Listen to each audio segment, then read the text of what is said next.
Nash. Thank you very much, Mr. Speaker. I must admit there are some points that the last speaker made that really do demand a reply. The first one, that speaker talked about a spend in infrastructure. Well, I can inform that member that there has been $71 million allocated by the Labor government to Hawke's Bay infrastructure build. What happened there? Mr. Joyce summoned the chair of the regional council, Alan Dick, a past mayor, a very good man, down to Wellington and told him $71 million was being sucked out of Hawke's Bay. This is money raised in the Bay, raised by the people of Napier and raised by Mr. Foss's constituents in Hastings, only to be taken away. $71 million. Now, where's that to spend in infrastructure? The last speaker also talked about the spend in early childhood education. Well, I would like that speaker to come with me and visit the Napier Kindergarten Association.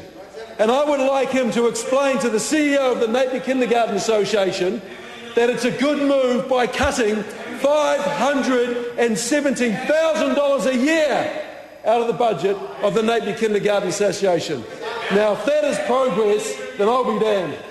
If that is progress, if that is good for the young people of New Zealand, then goodness me, cutting $570,000 a year from the Napier Kindergarten Association is an absolute disgrace. It's a disgrace. And the other thing I would like to say to the Maori Party, an absolute nerve standing up here and saying being aligned with the National Party is good for Maori.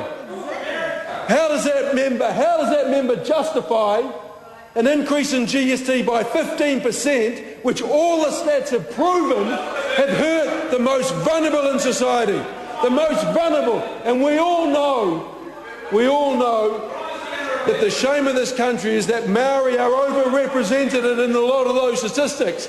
And she stands up here and says, we have done a lot of good stuff for Maori. Well, again, I would like to say, come to Maraenui and the Napier electorate and tell them what a wonderful thing the ETS has been for them. They'll shake their head and go, what? They don't give a damn about the ETS. What they give a damn about is the increase of 20% in the price of fresh fruit and vegetables. What they give a damn about is how the guts have been ripped out of early childhood education in the Bay. The Maori Party aligning with the National Party has been an absolute disgrace, and that is one of the reasons why Honi the Mad Bugger left that party. Kelvin Davis knows, and that is why on Saturday Kelvin Davis is going to be returned as the Member of Parliament for Te Tautokura, because he is up there speaking the truth and representing Maori interests. And Maori will finally realise that the only party that works hard for Maori is the New Zealand Labour Party. It's the New Zealand Labour Party. And the New Zealand Labour Party has always been the party that works hard for Maori, and we will continue to be. And goodness me, on the 27th of November, when the Labour government gathers, and we will hold all the Maori seats, and that member knows it. I hope that member has got a CV prepared, because she's going to need it.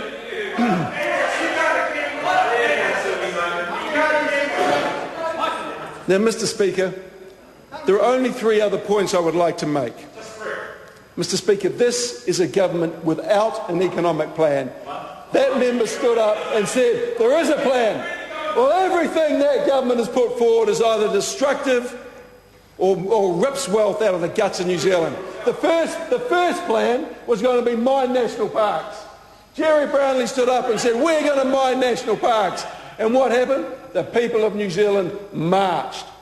No ad, they just marched. Through Twitter and Facebook, they got together, and Jerry sat there looking more red-faced than normal because he was hugely embarrassed by such a gaffe, to mine one of New Zealand's true global competitive advantage, to dig it up and destroy it.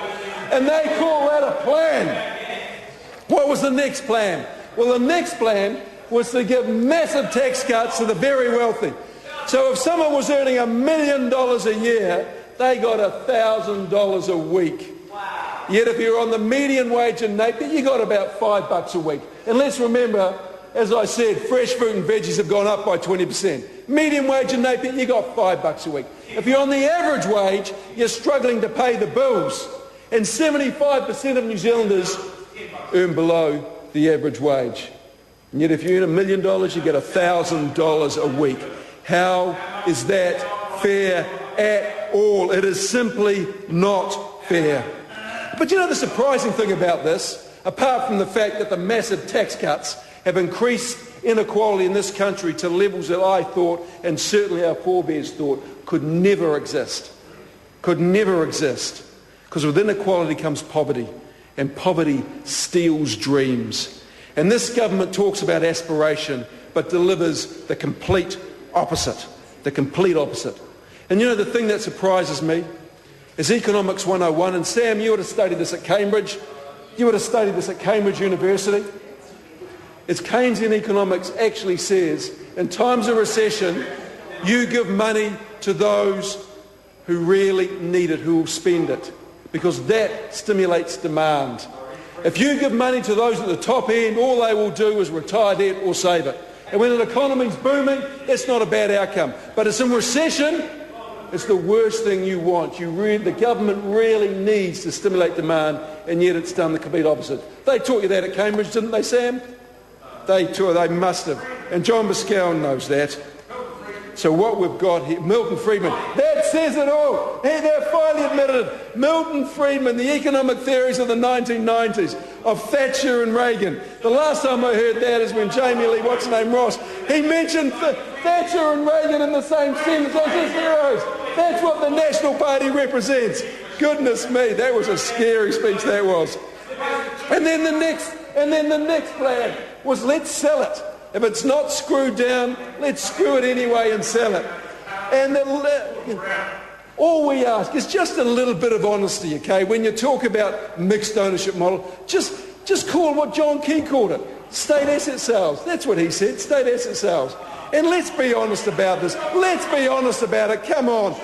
Don't tell people that the shares are going to go to Ma and Pa investors, because we know that's not the truth. The members over there know that is not the truth. And let me tell you, we have got one precedent. We've got one precedent. Contact shares. Contact shares. 80% of contact shares are owned by 0.1% of investors. And that is what will happen when that government sells state assets. Well, I don't say when. They won't, because they're not going to be around. And Mr. English and Mr. Key says, well, you take it out to the public. And we are. And I'll tell you what, the people of New Zealand can't stand it. They hate it. And other policies. Let's rip the guts out of KiwiSaver. Politicians told New Zealanders to save. We said you need to save. Then these politicians say you don't, so we're going to take it away from you. No wonder the people in New Zealand are disillusioned with that government. Unbelievable. And R&D.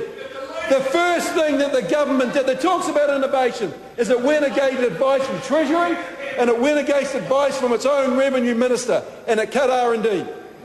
And then it cut Labor's Fast Forward Fund, $1 billion set aside for innovation, and it set up its Primary Growth Partnership. And if we have a look in the supplementary estimates, it didn't spend anything. 35 million underspend.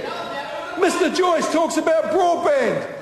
The Maori Party talks about broadband, or if you have a look in the estimates, they underspent by $115 million. They haven't delivered anything. This is a government that talks but does not walk. It talks but it does not walk that talk, and it's a shame and it's a disgrace. There's no doubt about that. But people of New Zealand, they don't need to worry, because the Labour Party has a plan. We will invest in innovation. We'll bring back our R&D tax credit. We'll provide relief for the families of New Zealand who are struggling to pay their bills.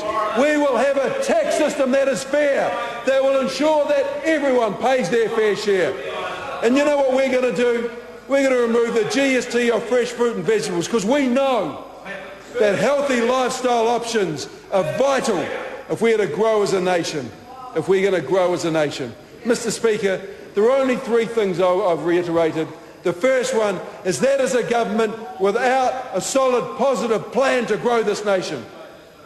The second one is Labour has a plan. We will roll it out for the people of New Zealand to see, and there will be only one choice for every voter come the 26th of November. Thank you very much.